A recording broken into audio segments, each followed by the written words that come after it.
My name is Mark Evans, and I'd like to welcome you to Marketing Spark, the podcast that delivers small doses of insight, tools, and tips for marketers and entrepreneurs in the trenches. By small doses, it's conversations that are 15 minutes or less. On today's show, I'm talking with Ron Tite, founder of Church and State, a content marketing agency based in Toronto. Ron is also a best-selling author and an in-demand speaker. Welcome to Marketing Spark. Thanks, Mark. I'm so excited to be here. Such a nice, snackable way to do a podcast.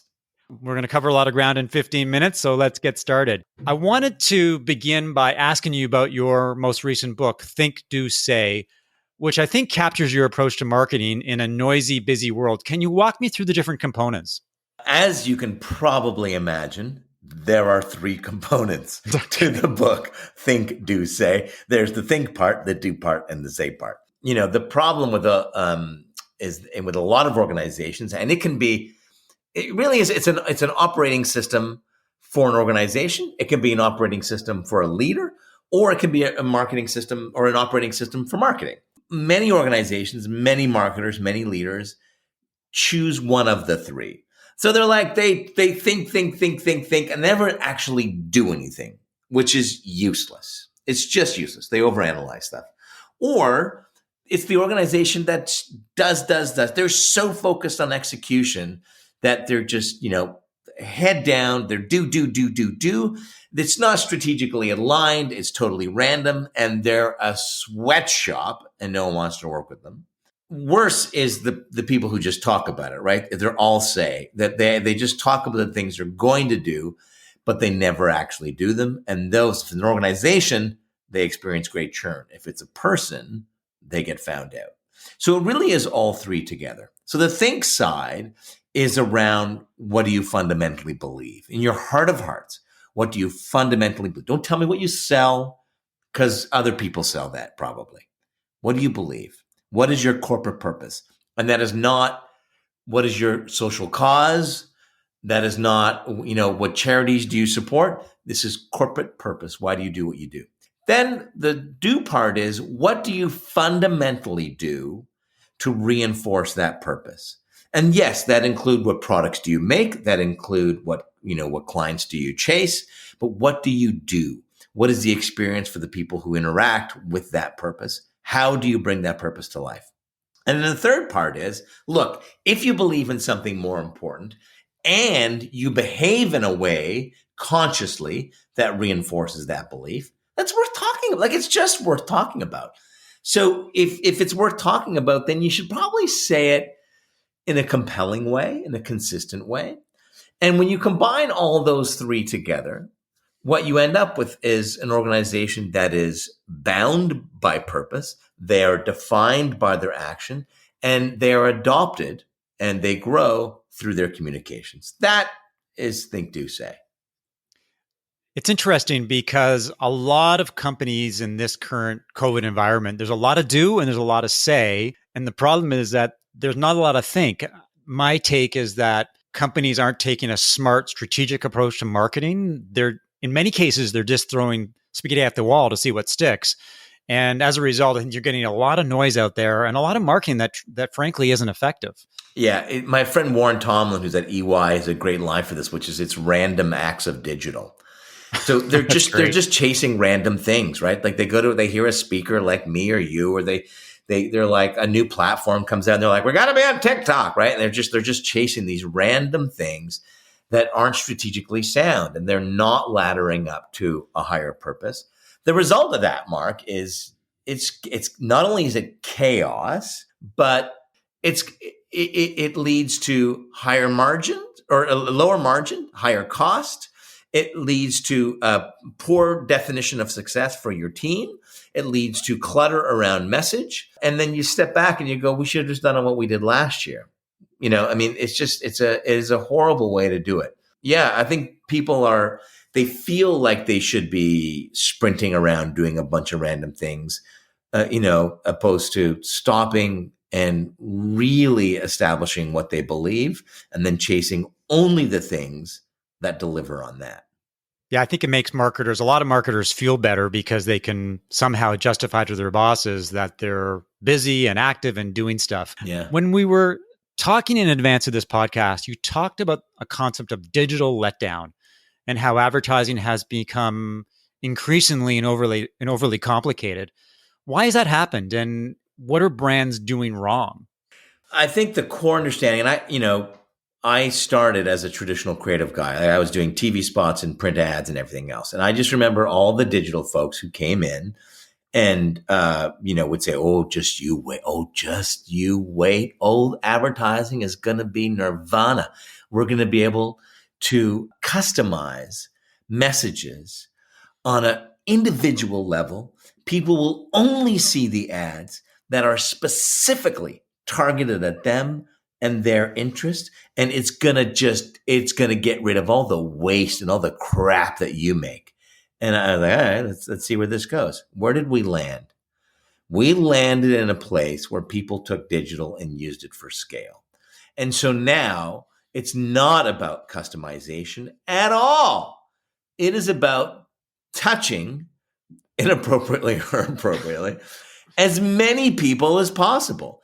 And because you can reach 5 million people for the same cost that you can reach 5 people, people are just dumbing it all down and going, well, you know what? Even if my conversion rate is 0.000008%, I just need to add more people to grow my revenue. And can I swear on this podcast, Mark? You can now. People saying, I don't give a shit about the innocent bystanders. I really don't. I don't care about the people who shouldn't receive that message because I just need to grow that top line number to grow my revenue. Don't care. Yeah. And that's horrible. That is a horrible place to be. It is a soulless place to be. And I want to, you flick the earlobe I want to flick the earlobe of anybody that does it. Well, I think that's what happens when marketing becomes a game that's all about data and it's quantity over quality. And one of the things I'm interested in hearing from you is the focus on brand and branding these days, because when everything can be measured, when there's KPIs for anything that you can do digitally, sometimes it can be hard to quantify the value and the impact of brand. And I wonder whether that's a problem these days, is that if you can't justify it, you shouldn't do it. It's a horrible place, and it's a horrible place to be for marketers. Now, I say that, one, as a creative guy, I have that bias, right? I like creating from scratch, and I get that.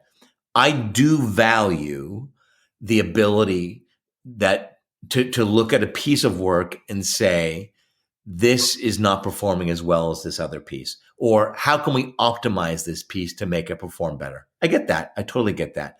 I get that you can make more money from the print than you can from the original, but the print only exists because somebody took the time to create an original. And you have to have a portion of your budget which is constantly exploring for new things and new angles. Because yes, it's like, in Hollywood, we know how a typical romantic story works, right? We know the script, we know the 3-act, part of a story, all that. And we know when somebody has done that and they've perfected that assembly line. But the movies that really blow us away are the ones that nobody's ever done before. Those are the ones that really win the day. Now, which are the ones that really tank? It's some of those same ones.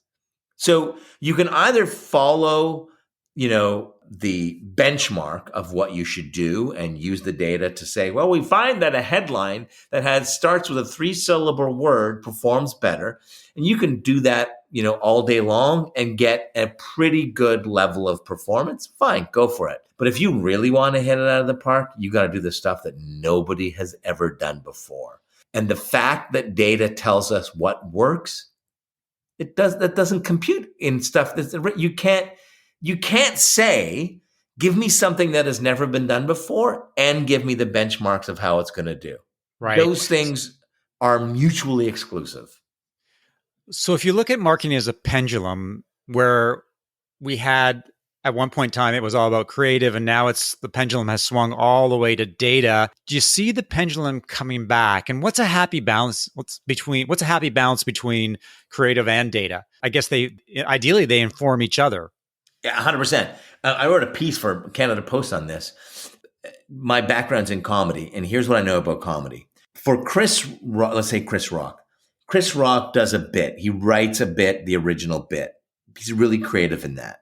He doesn't go on HBO or Netflix with that right away. No. He takes the original bit and then he tours it.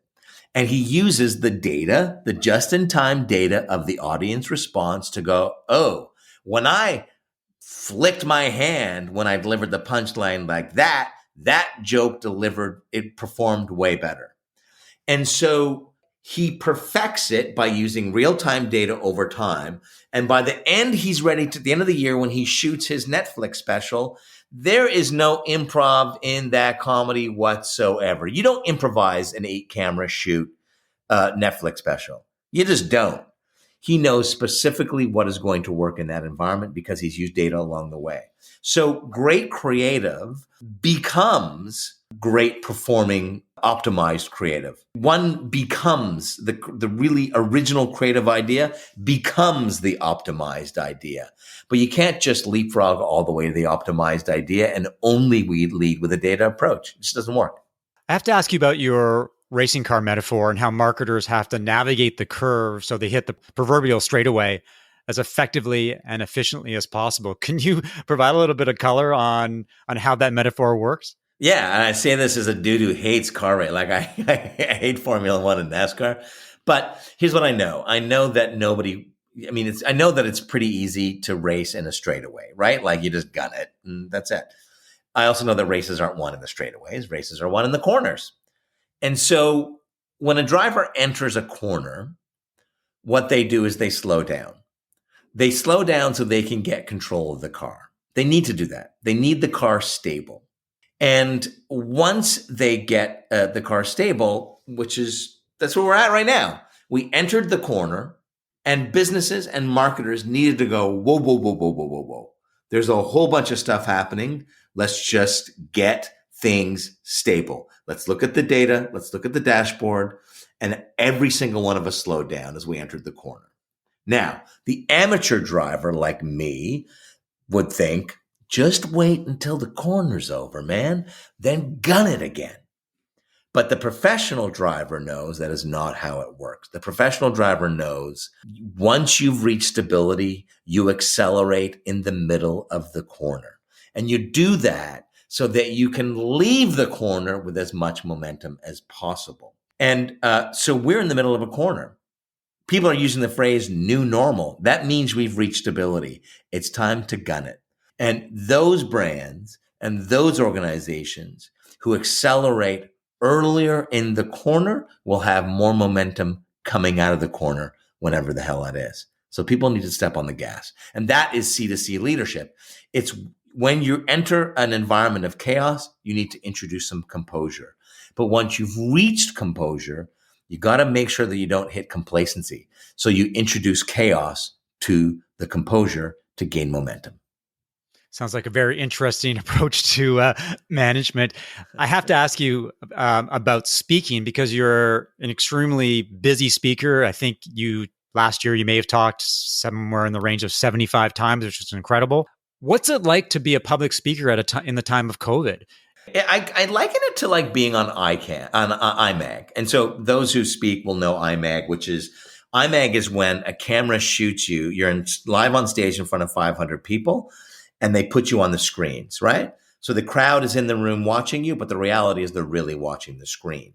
So because of that, I love it because you can play it smaller, right? Like you can cock an eyebrow and everybody's going to see it. So what I love about speaking in a virtual environment is I can play it really, really small and I can be really subtle and intimate. What is different about it and slightly challenging is I can't read the room, because people are muted and I don't see their faces and stuff. So it's more of an acting thing than, I know what line delivers or I know what joke delivers, and I have to trust that I deliver it in the best way possible because I don't know. I don't hear the people laughing and I don't see their facial expressions. You got no data to feed on. Exactly.